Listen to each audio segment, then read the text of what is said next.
I was 8 years old the first time I watched my father lie to the grieving. We had just finished the funeral ceremony for an old woman from the town. Someone I barely knew but had always seen feeding the crows near the roadside shrine. She had no family, but some townspeople came. I remember the way the incense curled like a spirit from the bowl.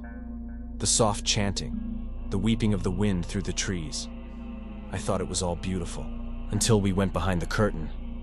In the small preparation room of the temple, where only my father and I were allowed, he carefully filled a ceremonial urn. But not from the cremation chamber. He knelt by the old fireplace, scraped out a scoop of cold, gray ash, and poured it in with practiced ease.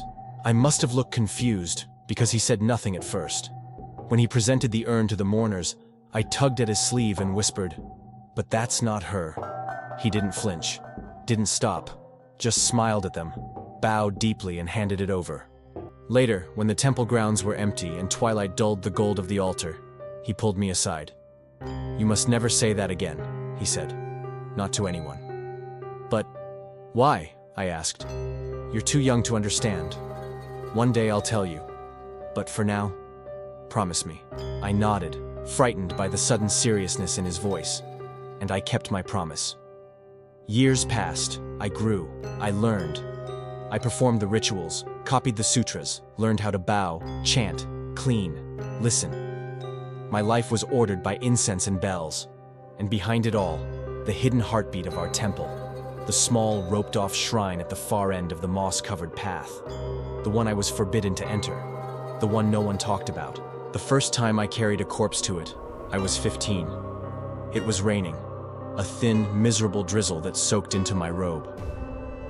My father stood beside the stretcher, the body wrapped tightly in white cloth. He didn't say much, just handed me a slip of a fuda paper with characters scrawled in thick ink. "Seal it again after," he said. He had already broken the old seal, letting the paper fall and melt into the wet ground.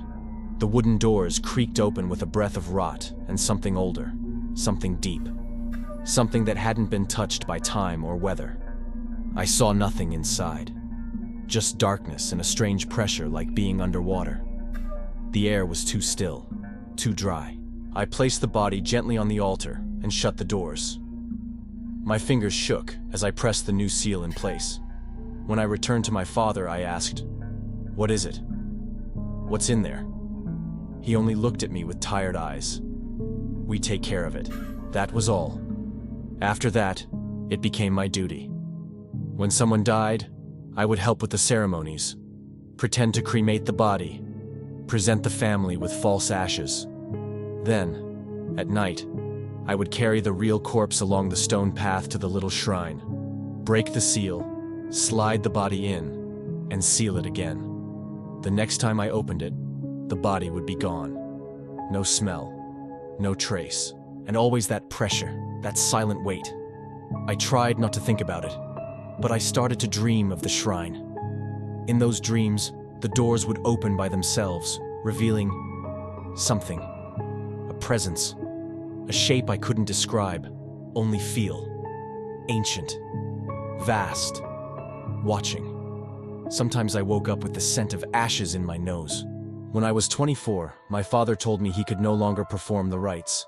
His hands were too stiff, his knees too weak. The temple was mine now, he said. That night, I stood before the shrine with a young woman's corpse in my arms, and I realized I was entirely alone.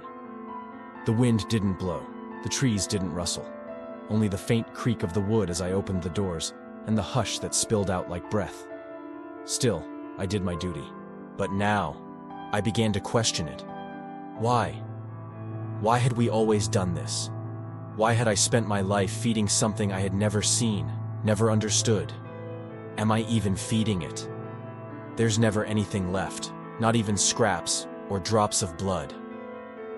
When I asked my father, he looked away.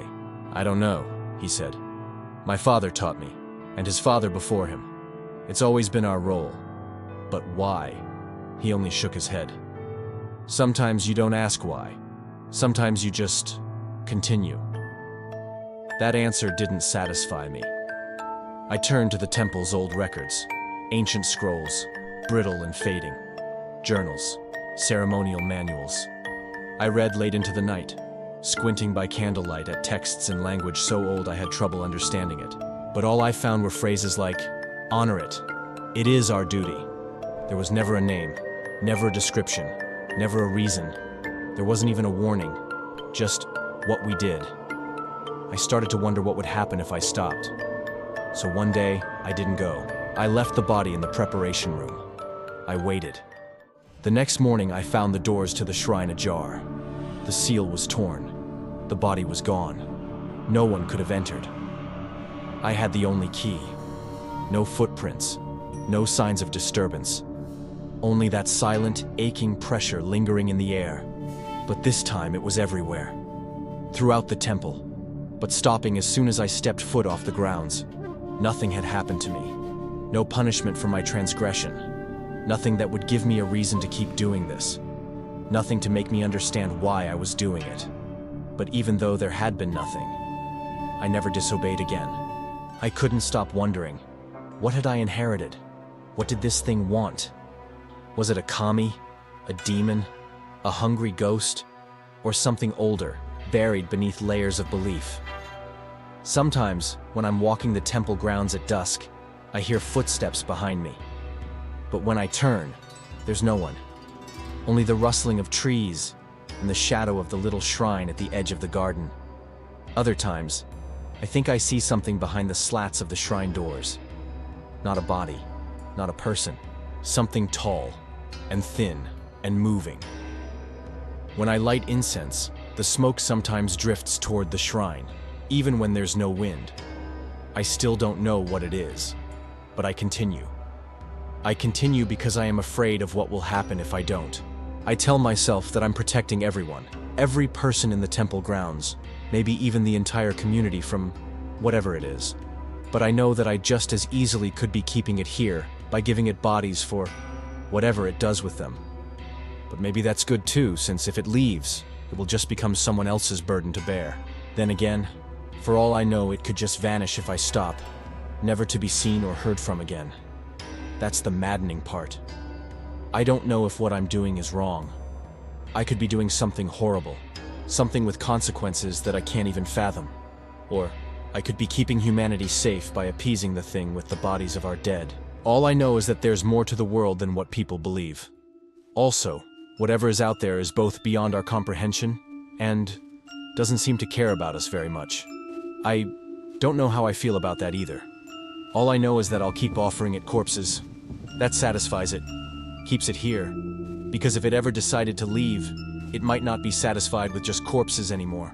I hope I'm a protector. I pray that I am. Pray to what? I don't even know anymore. Only that I'm not a conspirator in whatever it's doing. I'll never know. But I've accepted that. And like my father before me, I will continue to bear this burden. The burden I'll one day pass down to my own son. Maybe he'll be the one to find answers. But even if he isn't, I know that he, like I, will continue our family's tradition of deceit.